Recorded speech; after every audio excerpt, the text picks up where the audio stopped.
দিল্লির তুঘলকাবাদে বহুতলে আগুন লেগেছে। গোবিন্দপুরী এলাকার বহুতলে আগুনে এখনো পর্যন্ত 3 জনের মৃত্যুর খবর পাওয়া গিয়েছে। গভীর রাতে বহুতলের একতলায় আগুন লাগে। বৈদ্যুতিক শর্ট সার্কিট থেকে অগ্নিকাণ্ড বলে প্রাথমিক অনুমান। আগুন এবং ধোঁয়ায় বহুতলের মধ্যে আটকে থাকা 8 জনকে উদ্ধার করেছে দমকল। সফদরজং হাসপাতাল এবং এইমসে নিয়ে যাওয়া হলে এদের মধ্যে 3 জনকে মৃত বলে ঘোষণা করেন চিকিৎসকরা। অগ্নিকাণ্ডের সঠিক কারণ জানতে শুরু হয়েছে তদন্ত।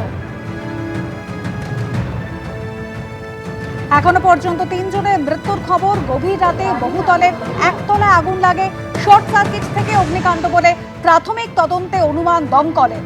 আগুন এবং ধোঁয়ায় আটকে ছিলেন বহুজন। বহুতলের মধ্যে আটকে থাকা 8 জনকে উদ্ধার করা হয় দমকলের তরফ থেকে। এরপর নিয়ে যাওয়া হয় সফদরজং হাসপাতাল এবং এইমসে। 3 জনকে মৃত বলে ঘোষণা করেন চিকিৎসকরা। দিল্লির তুঘলকাবাদের গোবিন্দপুর এলাকায় বহুতলে আগুন, ঝলসে মৃত্যু 3 জনের। গভীর রাতে বহুতলে আগুন, 3 জনের মৃত্যুর খবর পাওয়া গিয়েছে। বহুতলের একতলায় আগুন লাগে গতকাল গভীর রাতে। শর্ট সার্কিট থেকে আগুন লেগেছে বলে প্রাথমিক তদন্তে অনুমান।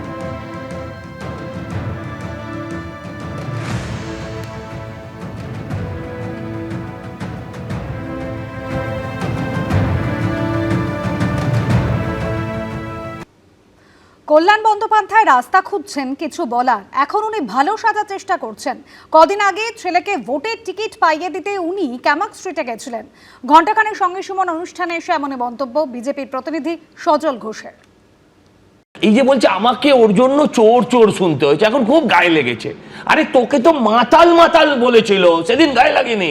মাতাল তোমায় জানতে হবে, আগামীকে মানতে হবে। হ্যাঁ, এগুলো শুনুন, সব কিছু হচ্ছে একটা রাস্তা খোঁজা, যে আমাকে একটা কিছু বলতেই হবে, ও আজ নাহলে কাল। এগুলো হচ্ছে সব একটা ফিকির, রাস্তা খুঁজছে। মামলা কল্যাণ বন্দ্যোপাধ্যায় ছেড়েছে তো কি হয়েছে, আমাদের আছে। হ্যাঁ, আমাদের সেও বন্দ্যোপাধ্যায় আছে, অনির্বাণ বন্দ্যোপাধ্যায়, সেও ভালো উকিল, লড়ে যাবে, কোনো অসুবিধা নেই।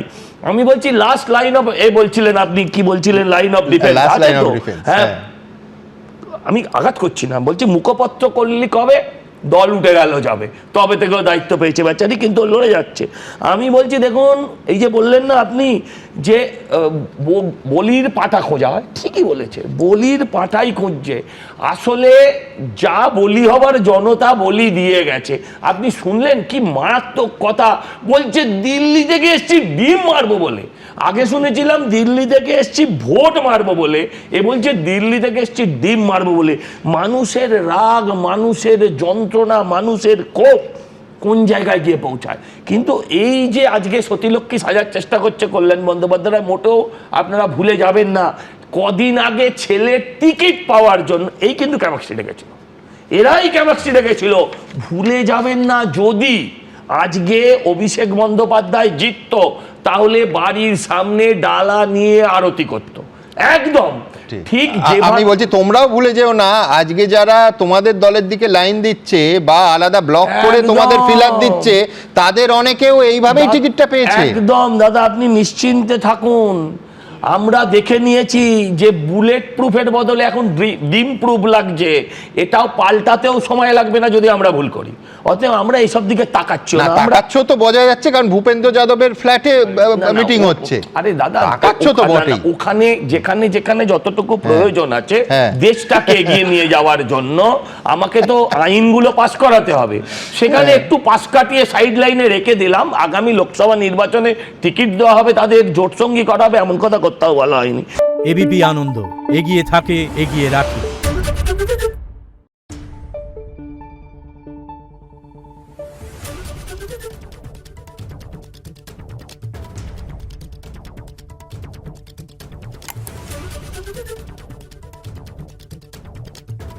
Thank you.